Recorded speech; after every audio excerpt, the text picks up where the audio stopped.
ஈஸ்டர்ன்ற வார்த்தை எப்படி வந்ததுன்னா, இஸ்தார் தெய்வத்தினுடைய பேர் தான் ஈஸ்டர். இந்த ஈஸ்டருக்கு முன்னால் 40 நாள் விரதம் அப்படின்னு ஒன்று வந்து லெந்து நாட்கள் வருது. அது எப்படி வந்தது? நீங்கள் பைபிளில் இயேசு கிறிஸ்து சிலுவையில் போகிறதுக்கு முன்னால் 40 நாள் உபவாசம் இருந்தார், எங்கேயாவது பைபிள் இருக்கா? அப்புறம் எப்படி வந்தது சொல்லுங்கள்? எப்படி வந்தது தெரியாது. எல்லாரும் இருக்கிறாங்க, நாங்களும் இருக்கிறோம். யார் எங்கேருந்து எப்படி வந்தது?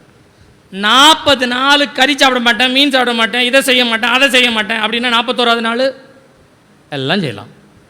அப்படிப்பட்ட ஒரு தேவன் நம்முடைய தேவன் அல்ல. மனமாற்றன்றது முற்றிலுமா, அதுக்கு காலெல்லாம் கிடையாது.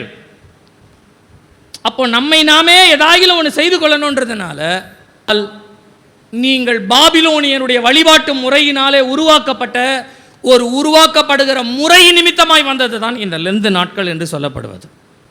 இதெல்லாம் சாங்கியம் சம்பிரதாயன்ட்டுலாம் ஓடிட்டு இருக்கோம் உலகம். ஆனால் உள்ளே இருக்கிற கிறிஸ்துவனுடைய ரியாலிட்டி மறைஞ்சிருச்சு பாருங்கள், எதுலையுமே தெரியாமல் போயிடுச்சு பாருங்கள்.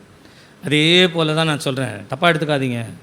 பெந்தேகோஸ்தே சபையில் இருக்கிறவங்களுக்கு ஏன் சாங்கிய சம்பிரதாயம்லாம் செய்யாதீங்கன்னு சொல்கிறோன்னா, எதுக்காக அதை செய்யாதீங்கன்னு சொல்கிறோன்னா, அதுக்கு காரணம் அது எல்லாம் ஏதோ ஒரு தெய்வத்துடைய வழிபாட்டு முறையிலே வருகிறது தானே ஒழிய அது கிறிஸ்துவை பற்றினது அல்ல. ஆகையினால்தான் சில சம்பிரதாயம் சாங்கியம் பண்ணுறதெல்லாம் சபையில் நாம் ஏற்றுக்கொள்வது கிடையாது, நாம் அதை அங்கீகரிப்பது கிடையாது.